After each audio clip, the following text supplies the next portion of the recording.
Dando seguimento à nossa disciplina, nessa aula vamos abordar o tema Relações de poder no trabalho e repercussões na saúde profissional e no ambiente familiar. Inicialmente, vamos falar sobre o assédio moral. Harigoyen define assédio moral como sendo toda e qualquer conduta abusiva, manifestando-se sobretudo por comportamentos, palavras, atos, gestos, escritos que possam trazer danos à personalidade, à dignidade ou à integridade física ou psíquica de uma pessoa, pôr em perigo seu emprego ou degradar o ambiente de trabalho.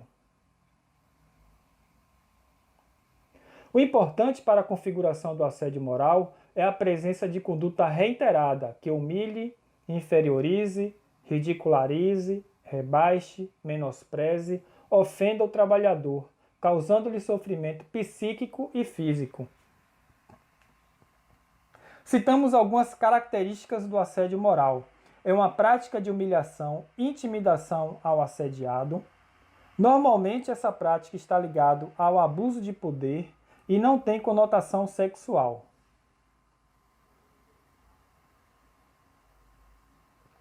São inúmeras as consequências do assédio moral.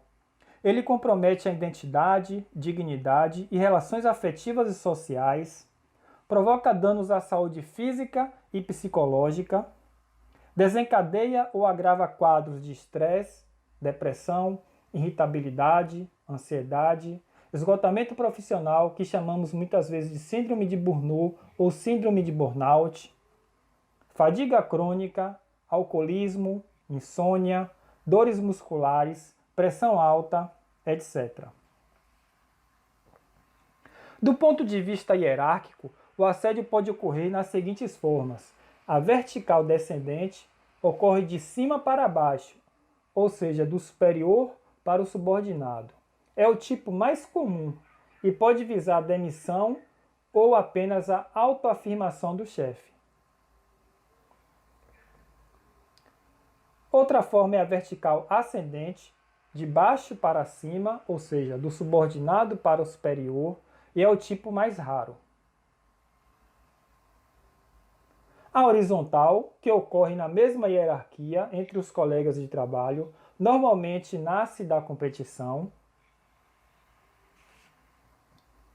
A forma mista, que é a soma da horizontal com a vertical, normalmente começa com o superior hierárquico e é seguido pelos demais colegas no ambiente de trabalho. De acordo com os autores Pires e Beleze, no militarismo dificilmente ocorrerá assédio moral do tipo vertical ascendente, ou seja, do subordinado ao superior hierárquico. De acordo com esses mesmos autores, a estrutura militar oferece todas as ferramentas para desencadear o assédio moral. A hierarquia e disciplina são absolutas, não se discutem ordens e o uso da inteligência crítica é desprezada. Vamos citar agora algumas atitudes que expressam o assédio, como retirar a autonomia do servidor, contestar a todo momento suas decisões, sobrecarregá-lo de novas tarefas, retirar o trabalho que normalmente competia àquele servidor, ignorar sua presença, dirigindo-se apenas aos demais, passar tarefas humilhantes, falar com o servidor aos gritos, espalhar rumores a seu respeito, não levar em conta seus problemas de saúde, criticar a vida particular do servidor, evitar a comunicação direta entre o assediado e o assediador, isolar fisicamente o servidor no ambiente de trabalho para que este não se comunique com os demais colegas, desconsiderar ou ironizar injustificadamente opiniões da vítima, retirar funções gratificadas do servidor sem motivo justo, impor condições e regras de trabalho personalizadas a determinado servidor, diferente das que são cobradas aos demais, mais trabalhosas ou mesmo inúteis. delegar tarefas impossíveis de serem cumpridas ou que normalmente são desprezadas pelos outros, determinar prazos desnecessariamente curtos para a finalização de um trabalho,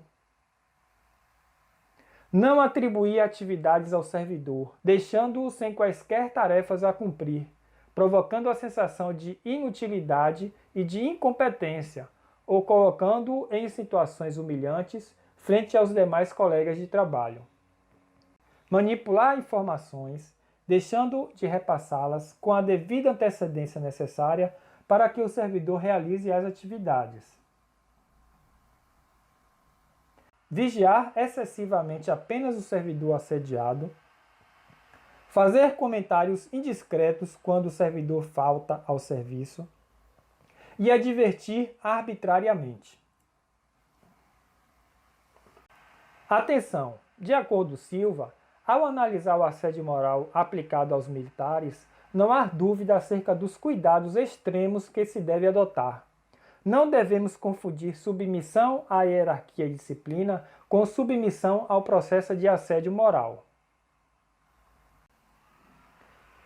Harigoyen complementa o raciocínio afirmando que quando as decisões do superior estão dentro da legalidade e de forma a não causar constrangimentos e humilhações nos subordinados, não há de que se falar em assédio moral, mas em hierarquia e disciplina. Vamos falar agora do assédio sexual. O Conselho Nacional do Ministério Público afirma que o assédio sexual no ambiente de trabalho consiste em constranger colegas por meio de cantadas e insinuações constantes, com o objetivo de obter vantagens ou favorecimento sexual. Essa atitude pode ser clara ou sutil, falada ou apenas insinuada, escrita ou explicitada em gestos, vir em forma de coação ou em forma de chantagem.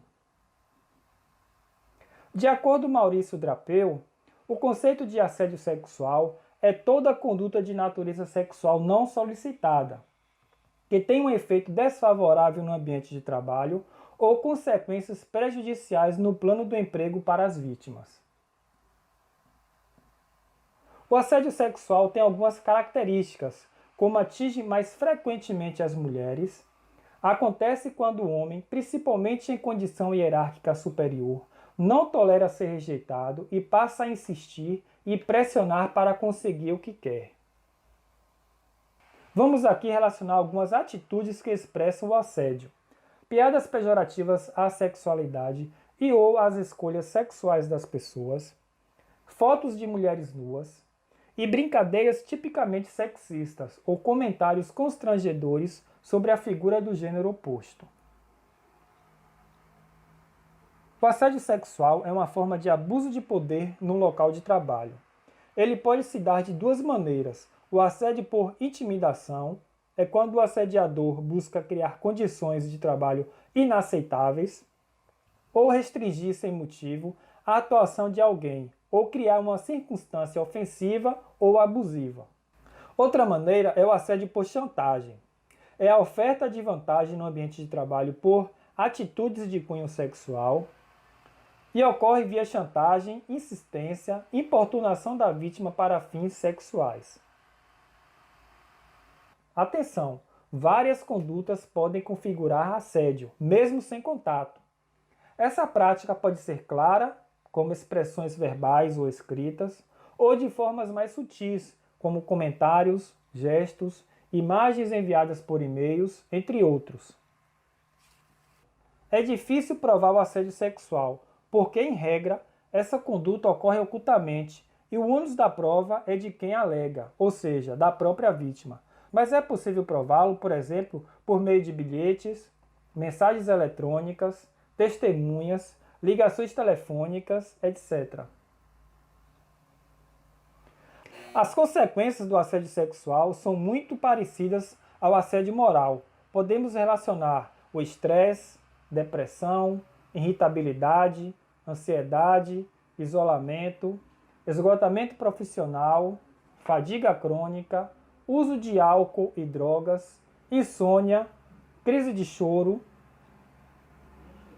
falta de interesse pelo trabalho, dores musculares, pressão alta, aumento de peso ou emagrecimento exagerado, redução da libido, diminuição da capacidade de concentração e memorização, sentimento de culpa e pensamentos suicidas. O que fazer diante do assédio? A vítima deve resistir, dizer claramente não ao assediador. Anotar com detalhes todas as humilhações sofridas, dia, mês, ano, hora, local do setor, nome do assediador e dos colegas que testemunharam os fatos, conteúdo das conversas e o que mais achar necessário. Reunir provas como bilhetes, e-mails, presentes e outros. Romper o silêncio, procurando a ajuda dos colegas, principalmente daqueles que testemunharam o fato ou que já sofreram humilhações do assediador. Evitar conversas e permanecer sozinha, sem testemunhas, com o assediador. Procurar sua corregedoria e relatar o ocorrido. Na hipótese de assédio sexual, caso a vítima seja mulher, registrar a ocorrência na delegacia da mulher e, na falta desta, em uma delegacia comum. Buscar apoio junto a familiares, amigos e colegas. E a testemunha? Oferecer apoio à vítima, disponibilizar-se como testemunha, informar ao setor responsável ou ao superior hierárquico do assediador e procurar o Ministério Público e relatar o ocorrido. Importante: se você é testemunha de cenas de humilhação no trabalho, supere seu medo, seja solidário com seu colega. Você poderá ser a próxima vítima e, nesta hora, o apoio dos colegas também será precioso. Não esqueça que o medo reforça o poder do assediador. Vamos falar agora dos aspectos legais. O assédio moral ainda não faz parte expressamente do ordenamento jurídico brasileiro. Diante dessa realidade, a Justiça do Trabalho tem se posicionado independentemente de leis específicas. Para isso, ela busca embasamento nos direitos fundamentais da Constituição Federal, onde diz que todos têm direito à dignidade humana, direito à saúde, mais especificamente à saúde mental, e direito à honra. Por outro lado, o assédio sexual está tipificado no Código Penal brasileiro, dando a seguinte redação ao artigo 216-A. Constranger alguém com o intuito de obter vantagem ou favorecimento sexual, prevalecendo-se o agente de sua condição de superior hierárquico ou ascendência inerentes ao exercício de emprego, cargo ou função. Tem a pena de detenção de 1 a 2 anos. O assédio moral e o assédio sexual representam violação à dignidade da pessoa humana, previstos na Constituição Federal.